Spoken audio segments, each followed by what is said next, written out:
Rajesh Vedi presents.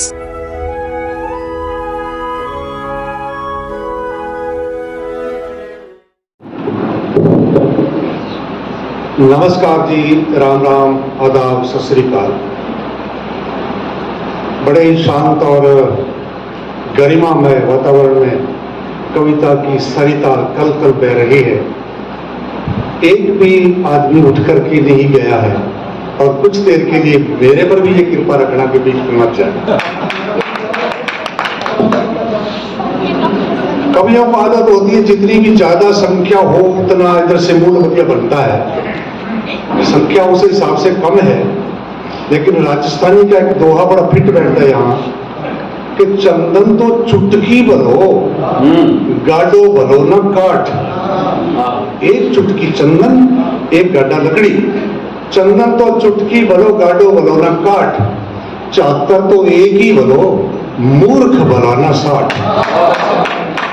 आज आप चातर, सुजान, समझदार और सियाने लोगों के बीच बात करके और गुण ग्राहक लोगों के बीच बात करके बड़ा आनंद आएगा।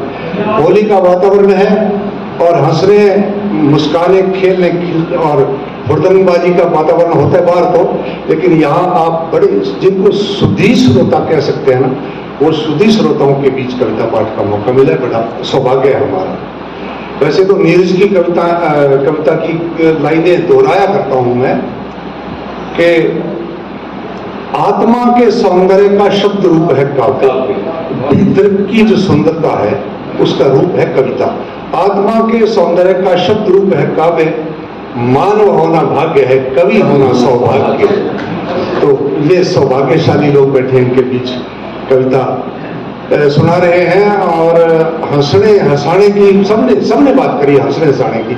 आशु जी बड़े गंभीर कवि हैं, लेकिन इन्होंने भी हंसाने की बात करी और इन्होंने जान करके वो अपने पन्ने किए थे इस तरह से ताकि कोई बड़े हंसने हंसाने का मौका मिले। वरना इतनी छोटी सी डायरी में से वो कौन कविता निकलती नहीं थी क्या। लेकिन आमतौर पर श्रोता ऐसे होता है, डायरी वाला जब कवि आता है ना आशु जी, उससे तो लोग डरते हैं। कवि भी डरते हैं, कवि भी डरते हैं। बिल्कुल ऐसा ही है। वो क्या हुआ कि कवि के घर चोर बढ़ गया। रात का टाइम था, कवि अपना कमरा छोड़ करके, घर छोड़ करके थोड़ा अंधेरे में बैठा था, कोई कविता सोच रहा था। कवि आ गया, चोर आ गया। अब कवि के घर क्या मिले, अकेला कवि रहता था। अलमारियां उसने ताड़े तोड़े, उनमें पांडुलिपियां मिल रही है, उसमें किताबें मिल रही है, कुर्तियों पर कुर्ते पजामे टंगे, आटे का पीपा खाली है। उसने घंटा 2 घंटा मत्था मारा। आखिर जब जाने लगा तो कवि ने मां पकड़ ली। कवि बोला क्यों, चोरी करने आया था? कि बिल्कुल सही बात है माई बाप, आया तो चोरी करने था, लेकिन आज पहली बार मैं खाली हाथ जा रहा हूँ। बोला नहीं, चोरी करना तो बहुत माड़ी बात है, अपराध होता है, तेरे को मैं पुलिस में दूंगा। चोर बोले जी क्यों दोगे पुलिस में, मेरा और आपका समय क्यों खराब करते, जब मुझे कुछ मिला ही नहीं, मेरी बॉडी खराब होगी, छोड़िए।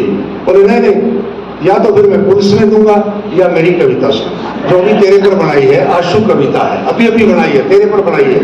मैं तेरी हरकतें देख रहा था, करता क्या नहीं करता। कवि सामने बैठ गया, कवि जी ने कविता सुनाई, 200-250 लंबी लाइनों की थी, सुना दी। सुनाने वालों में, कवियों में आदत होती है, जब ढंग से सुनता है कोई आप जैसा आदमी तो सामने से पूछते कैसी लगी।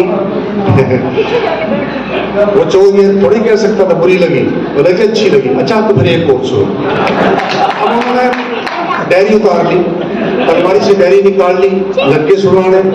1 घंटा लंबी कविता सुनाई, फिर पूछा किसी की लगी, चौथी लगी, तो फिर एक और सुना। इस तरह करके जब 5 सुना दी, छठी डायरी को जब हाथ डाला तो चोर बोला भाई बाप पुलिस में दे दो कविता।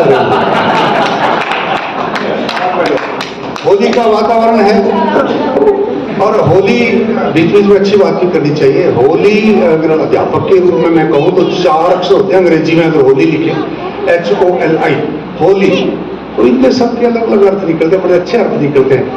H हेट, नफरत, O out, bar, L love, I इन। बहुत बढ़िया, ये होनी चाहिए होली। होली पर आप नफरत को बाहर निकालो और प्यार मोहब्बत को अपने अंदर लो, ये इसका संदेश होना चाहिए। और सुनिए कि होली की रंगोली की विशेषता ये है दोस्तों होली की रंगोली की विशेषता ये है दोस्तों कि भांति भांति के रंगों को जखमरा के एक होना पड़ता है।